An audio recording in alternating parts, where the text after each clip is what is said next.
Hey everybody, it's Nam, and today we're going to be doing an unboxing video. Never done one of these before, but I have boxes, so let's open something. For those of you guys who don't know, I like to play Final Fantasy TCG trading card game, and today we're going to be opening up a Final Fantasy TCG Opus X Ancient Champions.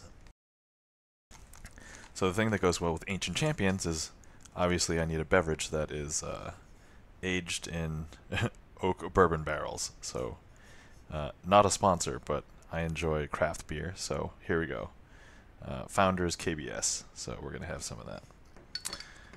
So let's start the video off right, and we'll go from there.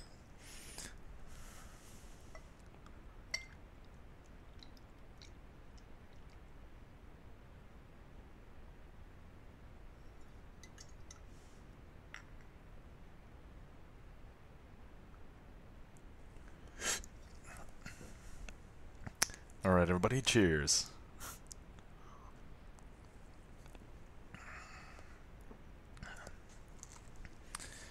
Alright, here we go. Final Fantasy Opus X Ancient Champions. Alright. I'm not even sure how this video is going to go, so we'll just see how it goes.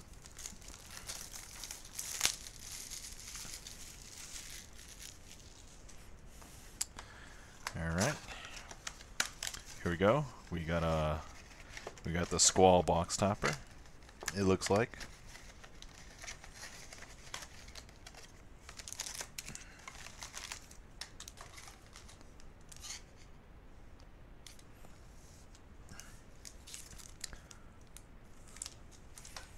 Alright, I'm just gonna shred all of these, and then I'll put everything that's relevant in frame.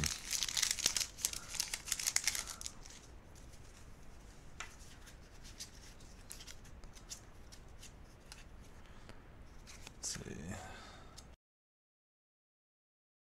Hero Gilgamesh in foil, and Hero Zack.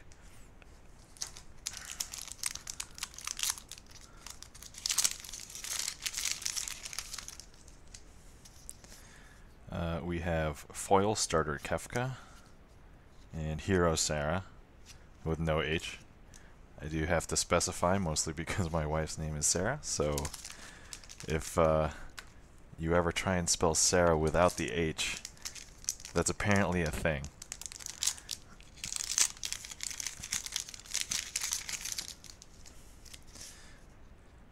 Let's see. Shiny Genova Synthesis and a Reagan.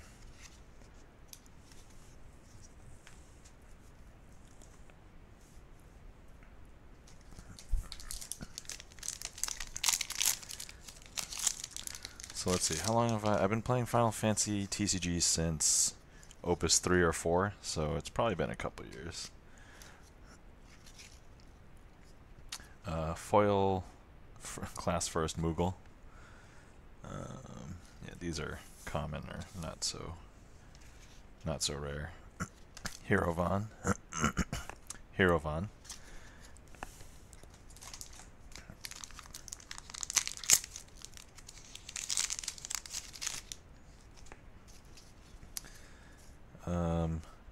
We have foil Hero Alice, how you pronounce it, and then Hero Shiva as well.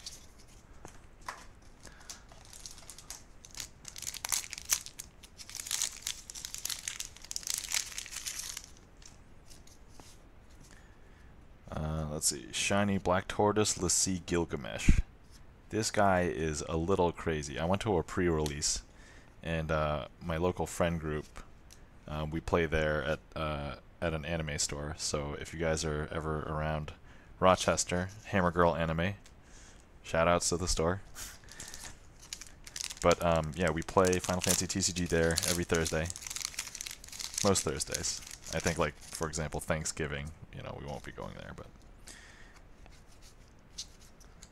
Shiny Bartz. Okay, so this Bartz, I'm actually looking for more copies of this Bartz. And Legendary Zandy, or Zand, how you pronounce his name.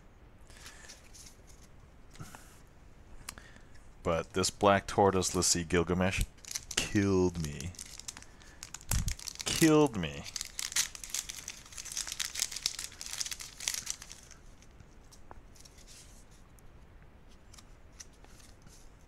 Alright, Legendary Rain. And Shiny Joker.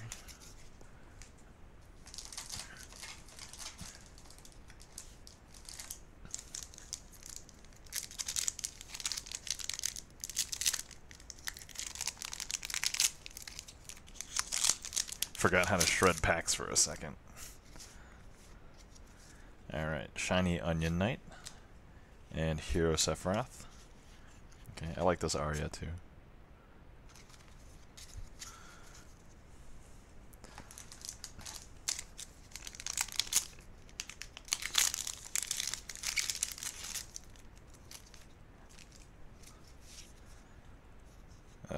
Mog 13-2, Shiny, and Warrior of Light in Earth, the Legend one. I actually haven't seen this, so let's see what it does here. Warrior of Light. When Warrior of Light enters the field, reveal the top 5 cards of your deck. Play as many job standard unit forwards as you want with a total cost of 5 or less among them onto the field. Return the other cards to the bottom of your deck in any order. Well, okay, that's interesting.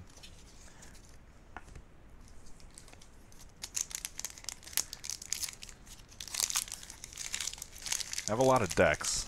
I tend to be a crazy combo and I try and exploit like weird abilities. But maybe we'll go over some of my decks sometime. Ooh, Shiny Hero Aerith. I don't even know what she does either. Alright, I'll look at these in a little bit. And Garland.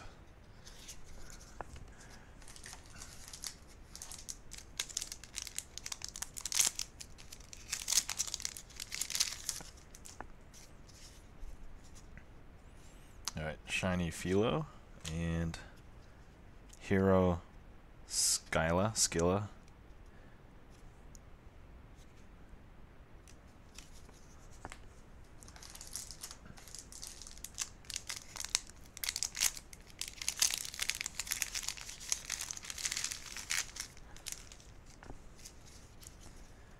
Alright, Shiny Dendrobium. And then Hero Arc with EX Burst. Alright, we'll have to check him out in a little bit.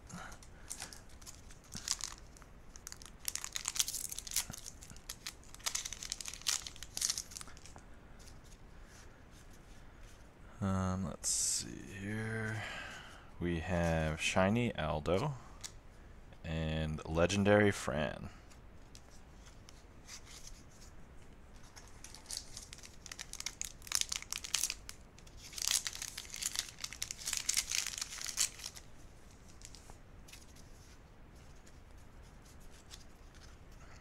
We have Shiny Dark Knight and a Hero Leviathan.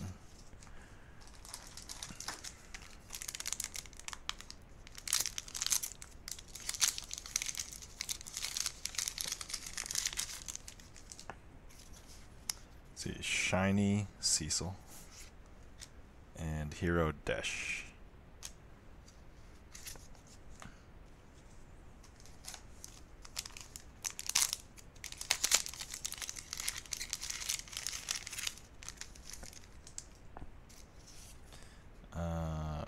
Foil Riken, and Ignacio. I already have a playset of this guy, but he's really good.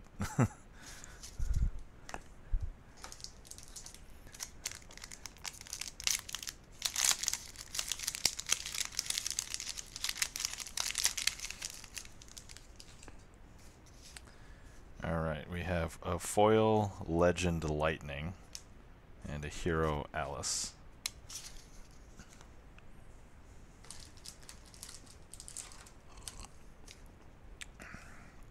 Not sure how many I've opened. Maybe about halfway through the box.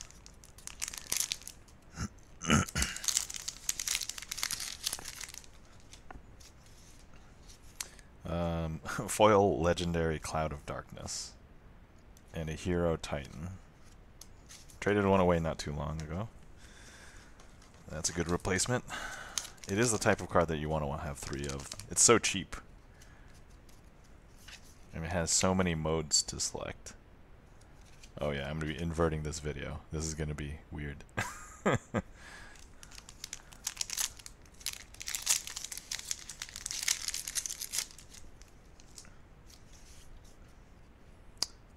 Foil Gankana and Hero Gilgamesh from 11.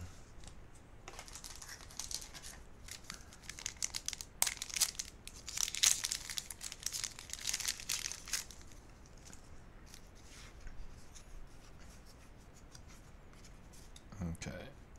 Foil Lion? Yeah, you can barely tell that's foil on camera, I think.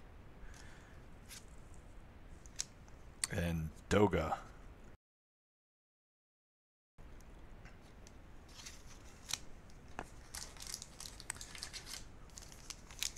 Whoa, when you cast a summon of cost 4 or more, choose one backup of cost 3 or more opponent controls. Break it. This effect will trigger only once per turn. What? That kills a lot of backups. It potentially could kill a lot of backups. I guess 2 is a sweet spot for backup play, so maybe it won't kill as many as you think, but all the really problematic ones. Shiny Thief and Hero Chocobo. Choose one forward you control, return to owner's hand, draw a card. Okay. That seems interesting. Back in the day, my friends and I, before Final Fantasy X came out and kind of dispelled the pronunciation of Chocobo, we had debates on whether it was pronounced Chocobo or Kokobo.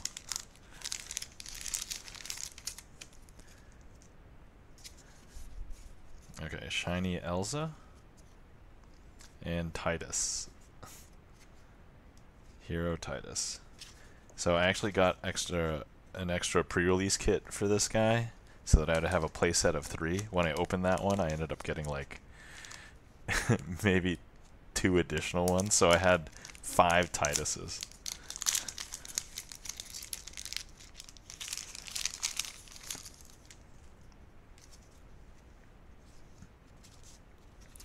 Alright, Shiny Shinra Soldier, and then Sighard.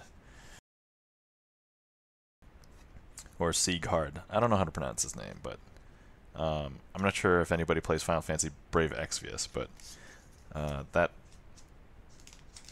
Final Fantasy Brave Exvius has a lot of characters, and they kind of go in depth because the game's kind of gone on for so long. They could get into the history, but like when you first encounter this guy, you don't realize that he's actually a villain when you first run into him. But then later, there's some empathy and storytelling going on. But I'm really impressed with how integrated Final Fantasy Brave Exvius seems to be into the TCG. Alright, Shiny Hero Shiva. And another Feel Thanos. Alright, so not one here. I actually got one from my pre-release kit that was full art and shiny. So, but Feel Thanos is big, and so he's 9k, costs 7. But if you can target him with a summon or ability, you have to. And then anything that is a summon that's 5 or less in cost, or ability use character is 5 or less, it gets cancelled. So you can't really target him with much. You got to do something like, you know, Famfrit or something to get rid of him. Oh no, this is the first one I couldn't actually rip open. Hold on. Yeah, the plastic was like really thick on that.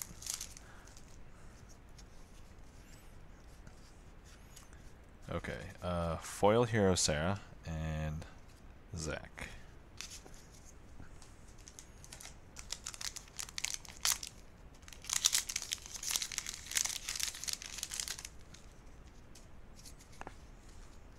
And speaking of the full art foil Feel Thanos, here we go. That's my second one. So now I have a playset. I have 4 and Une. Oh man.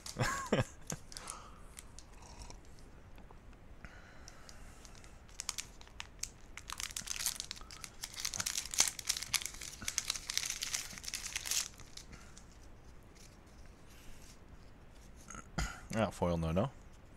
I'm a huge fan of No-No, especially since early days of the first set, Legendary Ash. So the guys that I play with kind of know that I like No-No, the 3-cost backup, where every time you declare attack with a forward, you get to activate a backup. And I abuse the heck out of that. Alright, let's see. Sarah, foil. It's actually a pretty nice foil. You can see the foiling, I think, on that one pretty clear. And Caius.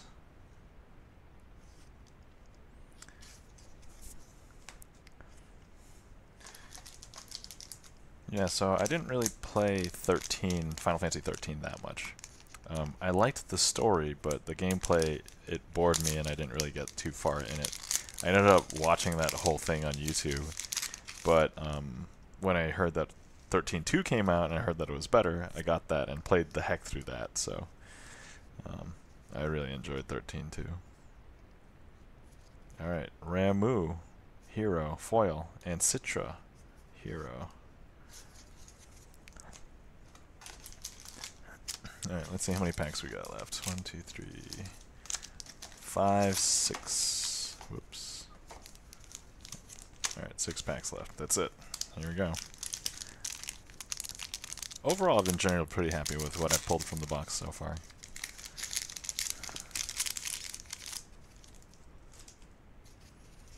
Alright, we have foil Raz and a hero Ramu, of course. I like getting copies of the summons that are like heroes and legendary, because I feel like with forwards and backups, maybe having one is okay, but like having a summon that, you know, is supposed to be utility and you can never get it is like terrible. Let's see, rare shiny null and hero Ifrit.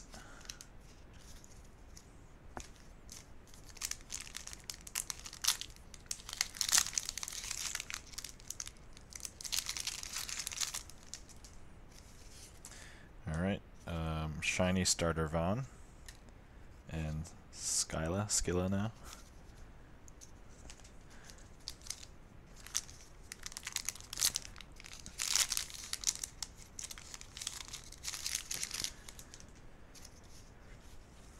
Okay, shiny Cloud and Squall, the legendary Squall box topper, so got another one of him.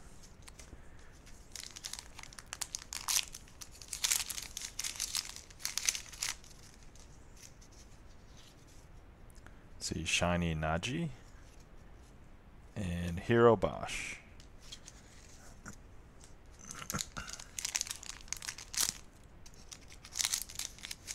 Okay, last pack. Here we go. It is a shiny foil hero Doga and hero Aerith. Alright. Okay. Alright, let's take a look at these. Alright, hang tight. I'm just gonna fiddle with this camera and make sure that I get it. But yeah, sometimes if I just record for too long, it ends. And to be fair, I might have already passed that threshold because I thought it was like 10 minutes or something. But when I get to that point, it ends up like deleting about, I don't know, 20 seconds worth of like video footage, even though it might capture the audio. So, all right. So gonna open up the box topper carefully, very, very carefully. They make the plastic on the box topper like really. Oh wait, okay, here we go. There's the yeah, the plastic on the box topper is like better than a pack, but there's not enough cards to like keep it stiff and rigid. So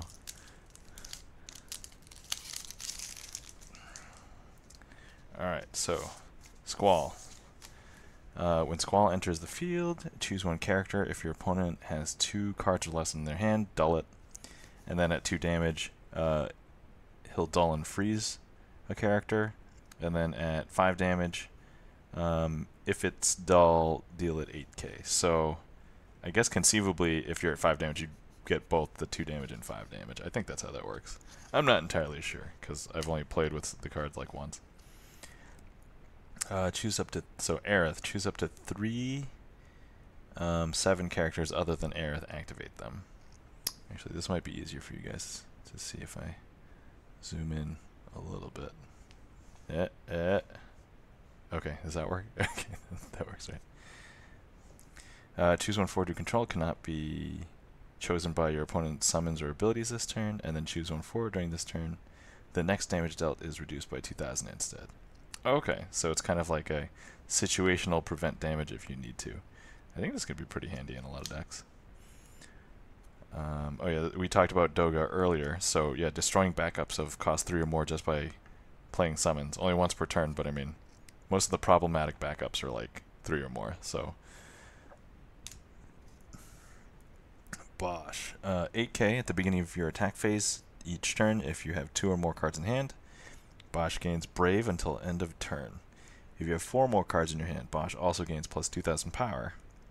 When Bosh attacks, choose 1 forward opponent controls. If you have 7 or more cards in your hand, deal damage equal to Bosh's power. What? Okay, so I'm seeing maybe Bosh and Zidane decks. Water Zidane for 2. Alright, there's the Squall. Vaughn. When he enters, reveal the top 5 cards of your deck. Play 1 forward of cost 3 or less, and then shuffle the other cards revealed. Put them in the bottom. If you've received 5 points of damage or more, perform this action twice. Oh, interesting. Okay. It's interesting that they put the clause on this if you have 5 or more damage instead of like have the ability and then like maybe damage 5, do the above ability or something. I don't know. Alright. Skyla. 7 for a 7k, so that's already a little underwhelming. When it enters the field, choose 1 dull forward opponent controls, break it. Your opponent discards 1 card. Oh, well, it gets you a lot of value at least, so. And it's an ice, so dull is going to be very prevalent. Let's see. Choose 1 forward, deal it 8k damage. All of the 5 forwards you control gain plus 2,000 power until end turn. Alright, it costs 3. It's at a weird price point, but I mean, you know, it's pretty good. Ramu. Choose 1 forward that entered the field this turn, deal it 8,000 damage. Okay. This is one of those like, hey, if if you need to eliminate something and you know your opponent needs to play things, like this is a good card for tempo, but it's not going to be great in all situations. So, all right, we got a couple of those. Citra. So she's one of the Sworn Six of Palladia, also from Final Fantasy Brave Exvius. When she enters, choose 1 summon or monster in your break zone, add it to your hand. Discard 1 light card, choose 1 forward. It cannot attack or block this turn. So yeah, I like what they're trying to do. There's a lot of card space right now where they're trying to add use for light and dark cards because you can't pitch them for CP, so it's kind of tough. I think a lot of people agree that right now you can probably use a lot of dark cards and have a decent dark deck, but like light cards, they don't really work that well together. Caius. Alright. When Caius enters the field, you may play 1 character of cost 3 or less from your hand onto the field. When Caius is put from the field in the break zone, select 1 character you control, put it in the break zone. Ooh, but he's only 4k. I mean, sorry, he only 4 CP and 9k. So that's pretty good. It's kind of like if your opponent wants to kill things of yours, if they just kill him, it's kind of like playing a, you know, what is it, Veritas of the Dark, right? Alright, Legendary Ash. So 4 CP, 8k, and at the beginning of your attack phase each turn you can select up to the 2 of the 4. Draw a card, discard a card. All water forwards gain 1k until end of turn. Choose 1 character, activate it, or choose 1 forward of 4 less. It loses all abilities until end of turn. That's really good. Every time she attacks, that's pretty good. When you cast a summon, choose 1 forward you control, remove it from the game, then play the remove forward onto the field dull. This effect will trigger only during your turn and only once per turn. Huh. When you cast a summon. Oh, so when you get this on the field, and then each time you cast a summon, you can bounce a thing, or like blink a thing, if anybody's into magic terminology. Alright, so Feel Thanos, this guy. We already talked about him. He's really good. Let's see, Zack. When Zack or a fire forward enters your field, choose one forward opponent controls, deal it 2k. Alright, that's when Zack or category 7 forward enters your field, choose one forward opponent, deal 2k. Oh, alright, so that's... Man, this guy hates Minwoo. And Minwoo-like effects. Let's see. The Job Warrior of Light forwards you control get plus 1k power. Oh! I have a Warrior of Light deck. This might be really good for that. The problem is it doesn't really run water heavily, so water is only like 1/4 of the deck. But all right, Shiva. Choose one active forward and one dull forward. Dull the former and deal the latter 9,000 damage. If you have a card named Shiva other than Shiva, if you have cast a card named Shiva other than Shiva this turn, also freeze all of the forwards opponent controls. What? Okay. For 4, that seems fun. Alright, if Sighard receives damage, reduce the damage by 2k instead. If an Earth forward other than Sighard you control is dealt damage, reduce the damage by 1k instead. Oh, okay. This is actually very thematically flavorful to his character in the game. So his character selects I think a shield as his primary weapon, and basically his text actually shows that it's very defensive. So, alright. Titus, category 10 forwards other than Titus you control get 1,000 power.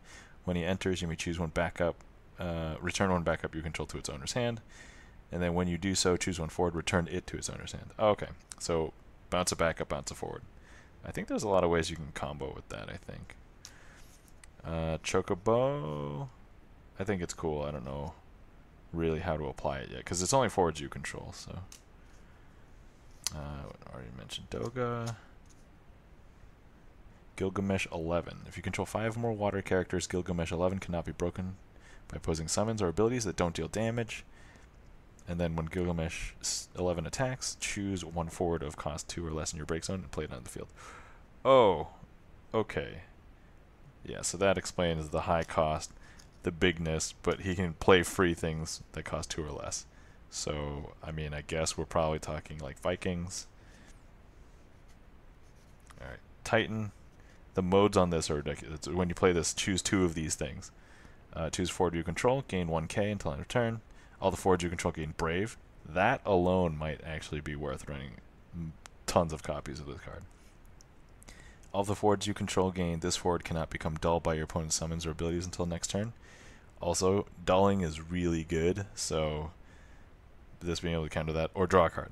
I actually think that draw a card, although useful, might actually be used the least or as a backup, because I feel like both Brave and the can't become dull, those are really huge.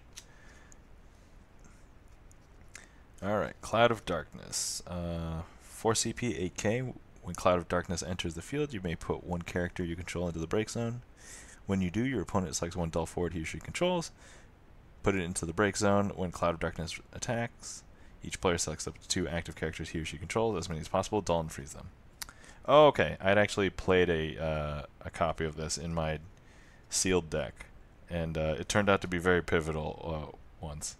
So it's pretty cool. It's like an ability that's affects both players, but like you can kind of control it to when you need to. So like maybe attack with her last or something. But and this is one good argument for why I think they should actually be third person singular, because instead of like he/she, he/she. And now we're getting to like political correctness and androgyny and people who aren't binary. So yeah, I argue they should just be third person singular. Let's just call it. Alright, Alice, 5 backup. Man, these backups are expensive. When it enters the field at the beginning of the main phase, 1 during each of your turns, reveal the top card of your deck. If it's a Job Dragoon or card named Dragoon, add it to your hand. If it's not a Job Dragoon or card named Dragoon, put it into the break zone. And then you can dull and put Alice into the break zone. Choose one forward, dull it. Okay, well, I guess they're trying to push Dragoons. I haven't really seen a really good one. But then again, I haven't really tried to make one. So When lightning enters the field, you may search for up to 2 card name Odin and add them to your hand. Remove 2 card name Odin from the in the break zone from the game. Choose one forward, break it. Oh! So she searches for Odins. They're in your hand. You can play them or pitch them, and then you can use her ability. So 6/4, 8K. That's not bad, but the Odin thing could be really good. Ignacio. Okay, so he can, when he deals damage, you draw a card, and then you can discard a fire card and give him plus 2k power until end of turn. You can do that as many times as you have fire cards, so that's pretty good for a surprise. In mono fire, this is really good. It's tougher in multiple colors because then you get run into the situation. Well, if I don't have the fire card, then you can't pump him. Alright, I don't know how to pronounce his name. I think it's Desh. Let's see, 7k at 1 damage, gains first strike. At 3 damage, when he attacks, deals 2k damage to all the forwards opponent controls. Ooh, that's nice that it's global. And then 5 damage, put Dash into the break zone, choose one forward, break it. Ooh, okay, so he can sacrifice himself to get rid of somebody. He's actually really cheap, too. Huh. I think if there's a way to pump him, that'd be really good, because at 1 damage is first strike, and just run 3 of him. Leviathan. Draw 2 cards, and then put 1 card from your hand on top or bottom of your deck. Okay, so you draw 2 cards. If you like everything, you just stick one back on top. Otherwise, you tuck it at the bottom. So you draw something more useful. That's not bad. And EX burst. Alright, Legendary Fran. If you control a card named Balthier, forward, Fran cannot be chosen by your opponent's summons or abilities. For each job Sky Pirate other than Fran you control, Fran gets plus 1k. When Fran attacks, choose one forward opponent controls, deal it 1k damage for each job Sky Pirate other than Fran you control. Oh man, this is really good for Sky Pirates. I think Sky Pirates lacked a little bit of compulsion to use Sky Pirates. No offense to Sky Pirates or anything. Alright, Arc, Warrior of Light. 5 for 8k. When enters the field, choose up to 3 job standard units or job Warrior of Light. Activate them. When Arc enters the field, choose 1 job standard unit or job Warrior of Light of cost 3 or less in your break zone and play it onto the field. Oh, that's really good. I might have to put that in my Warrior of Light deck. I already talked about Skill Isla. Let's see, 3 for a 9k Garland. First strike. When Garland enters the field, select 1 character of cost 3 or less other than Garland you control. Put it into the break zone. Okay, so you basically have to sacrifice a dude. There's a bunch of 1-cost dudes. Alright, got a foil of her. Already talked about her. Warrior of Light. Yeah, so I talked about this while I was opening it. But, yeah, I mean, I don't know if I'll be using it. It costs so much. I might have to, I think you'd have to build a deck of job standard units for this to really work, because I think the deck that I would want to consider putting him in, yeah, it's only water and wind. Alright, Sephiroth. 3 CP, 6k back attack. When he enters the field, choose 4, dull it. Okay, so that's a nice back attack surprise dull thing. And then at 5 damage, he gets plus 2k, so that's 8k. And then he has a special until end of turn, gains plus 1k and first strike. So that's a nice surprise. There's enough Sephiroth around, I think, that using the special is really not a big deal anymore. Rain. 5k and, sorry, man. 5 CP, 8k. The cost required to play Rain on the field is reduced by 1 for each category WAF character you control. The category WAF forwards other than Rain you control gain haste. What? Just having her on the field does that? Okay. When a category WAF forward you control attacks, choose 1 forward opponent controls, deal at 4k. Oh, so you can do multiple chip damage with a bunch of WAF attackers. That seems interesting. And even when you party attack, if they are matching. So you can take out an 8k with just like a party attack of 2 WAFs. Try saying that 5 times fast. Let's see, 8k Zandy for, sorry, 8 CP Zandy for 9k. When Zandy enters the field, choose up to 1 fire forward of cost 1 and up to 1 fire forward of cost 3 in your break zone, play them in the field. Okay, so that's why it costs so much. And then at 5 damage when he enters the field, choose 1 fire forward of cost 2, play on the field. Okay, so at 5 damage you can play him, get a cost 3, 2, 1, and then they just come onto the field. That's, I mean, if you consider that like just paying their costs, like he only costs 2, and they come from your break zone. So this might be a really good like late game kind of play. See, I already talked about Ifrit, I already talked about Shiva, Sarah, Vaughn. For each active character other than Vaughn you control, Vaughn gets 1000 power. 2 CP for 4K. Yeah, I don't know. I don't know how I feel about him. He's cheap. See, Alice Kefka. 4 CP, 7K when Kefka attacks. Choose one forward you control and one forward opponent controls. Break them. That's nuts, like Kefka is. When a character opponent controls is put from the field into the break zone, you pay 1. When you do so, draw a card. Okay. Interesting. So card draw for destruction. Gilgamesh 11. Let's see. Already talked about Zach. Okay, and Reagan. Sworn 6 of Palladia. Oh yeah, I play Final Fantasy Brave Exvius, so there's a little bit about him that I know that I don't necessarily want to spoil, but is kind of a big story point. So anyway, 5 CP, 8K. When Reagan enters the field, choose one forward or backup other than a card named Reagan in your break zone, add it to your hand. Okay, and then discard 1 dark card. Choose one forward, it loses 7K power until end of turn. Okay, so it's a 1 and dull. That's a really good ability though. And this incentivizes having... Wait. Oh, okay, he is dark. Okay. So, that makes sense. And that's everything that I got, I think. So, overall, not a bad pull. Hold on, I just wanted to see, what was it? Citra around here? Okay, Citra. Okay, yeah, so that is dark, because this is the light symbol. Sometimes I mix up light and dark a little bit, so light, dark. But, anyway. Alright, guys, that's opening my box of Opus 10. Hopefully you guys enjoyed. You guys have a glorious day. Talk to you guys later.